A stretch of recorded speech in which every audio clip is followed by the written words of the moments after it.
Kepolisian berhasil menangkap komplotan pelaku pencurian kabel lampu penerangan jalan di Koja, Jakarta Utara.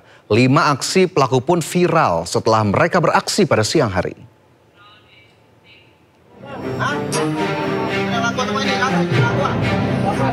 Polres Jakarta Utara lakukan penggerebekan di tempat berkumpulnya kawanan pelaku pencurian kabel bawah tanah yang berfungsi sebagai penerangan jalan Ampea, Koja, Jakarta Utara. Polisi langsung mengamankan 5 orang pelaku yang berusia 21 tahun hingga 36 tahun. Kelimanya kemudian dibawa ke Polres Jakarta Utara. Kepada petugas, para tersangka yang sehari-hari bekerja sebagai juru parkir ini mengaku nekat mencuri kabel karena faktor ekonomi. Mereka mencuri kabel berbahan tembaga untuk dijual ke penadah seharga Rp120.000 per kilogramnya. Dari tangan para tersangka, petugas menyita potongan kabel sepanjang 50 meter dan alat pemotong yang digunakan saat beraksi. Ternyata sudah ada dari dinas ini mengatakan bahwa kehilangan 2.700 meter kabel, sehingga penerangan jalan di sepanjang jalan antara Koja sampai dengan Cilincing itu lampu mati. Ini adalah ini menimbulkan komplain dari masyarakat. Kenapa pada malam hari lampu mati? Ternyata penyebabnya adalah adanya pencurian kabel. Dan untuk peran pelaku, saat inilah pelaku pemotongan dan pengambilan kabel. Untuk 480 atau penadahnya masih kita dalami. Sementara itu pada Jumat pagi, sejumlah petugas dari Suku Dinas Bina Marga Kota Jakarta Utara dikerahkan ke lokasi untuk memperbaiki kabel bawah tanah dan juga paving blok yang dicongkel para pelaku. Kini Suku Dinas Bina Marga Jakarta Utara masih menghitung taksiran kerugian atas pencurian kabel yang memiliki nilai jual tinggi. Tentunya kami akan selalu meningkatkan koordinasi dengan pihak kepolisian untuk mengantisipasi kehilangan aset publik kita. Kemudian juga kita akan berkoordinasi dengan Dinas Kominfotik untuk dapat memasang CCTV di titik-titik strategis dan titik-titik yang rawan pencurian terhadap aset publik kita. Sebelumnya, viral aksi nekat komplotan pelaku yang melakukan pencurian pada siang hari setelah arus lalu lintas sedang ramai. Akibatnya, jalan dari arah Cilincing menuju Pelabuhan Tanjung Priuk sempat gelap karena tidak adanya penerangan. Polres Metro Jakarta Utara masih memburu kelompok pencuri kabel lain dengan jumlah kabel yang raib terbilang banyak. Para tersangka kini mendekam di tanah Polres Metro Jakarta Utara. Dari Jakarta, Sofia Firdaus, iNews melaporkan. Ya, pemirsa, aksi pencurian di kawasan Koja, Jakarta Utara disebut-sebut bukan hanya kabel, tapi juga paving blok di area pedestrian. Dan untuk mengetahui terkait hal tersebut, sudah ada rekan Amrina Rida di Koja, Jakarta Utara. Amrina, pasca kejadian sudah sejauh apa perbaikannya dan langkah pengamanan apa yang dilakukan petugas?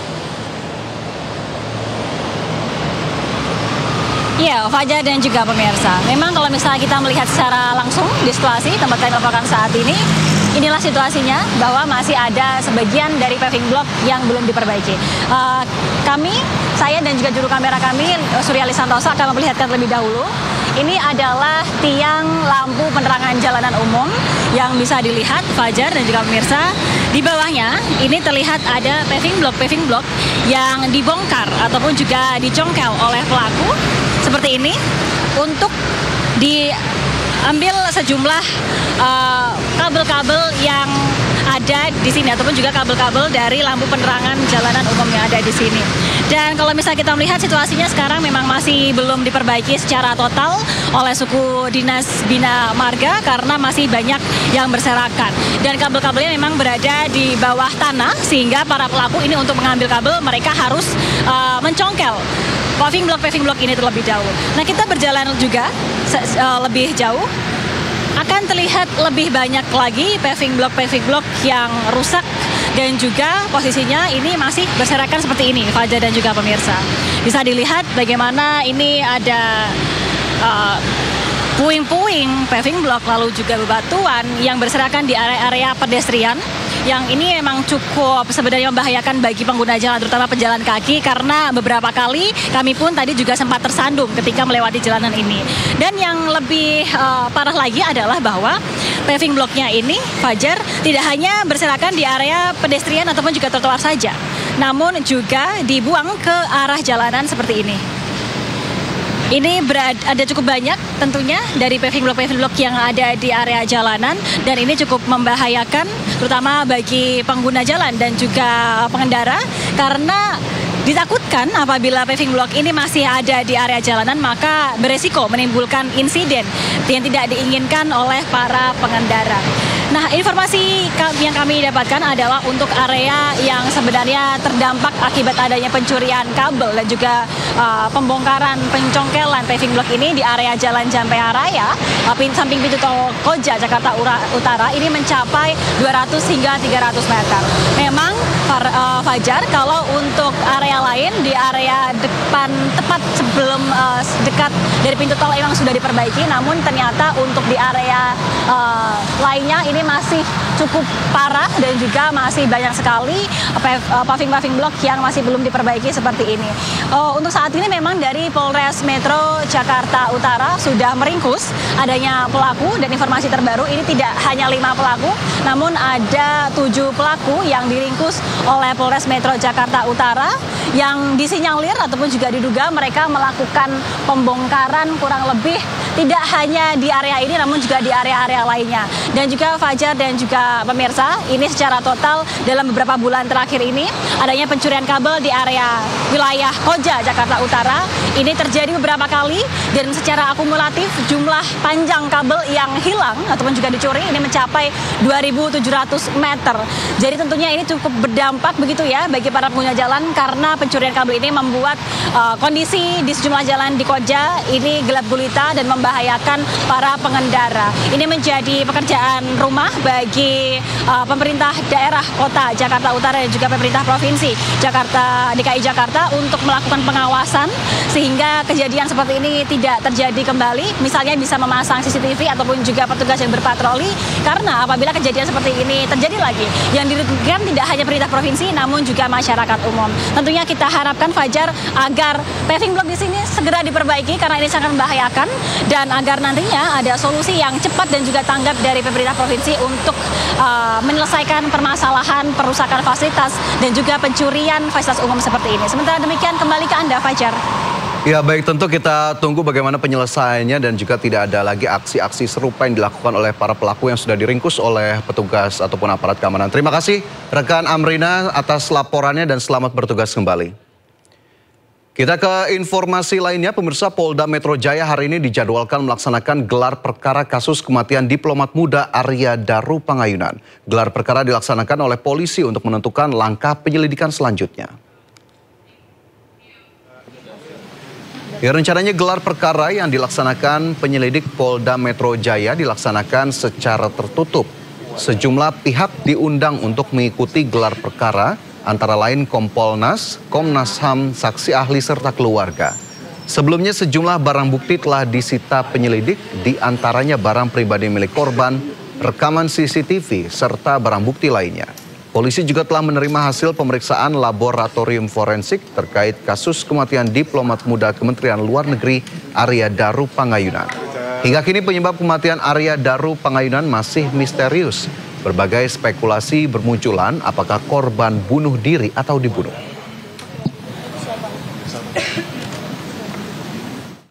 Kesimpulan akan peristiwa tersebut, gitu. Nah, ujungnya ya mungkin hari ini.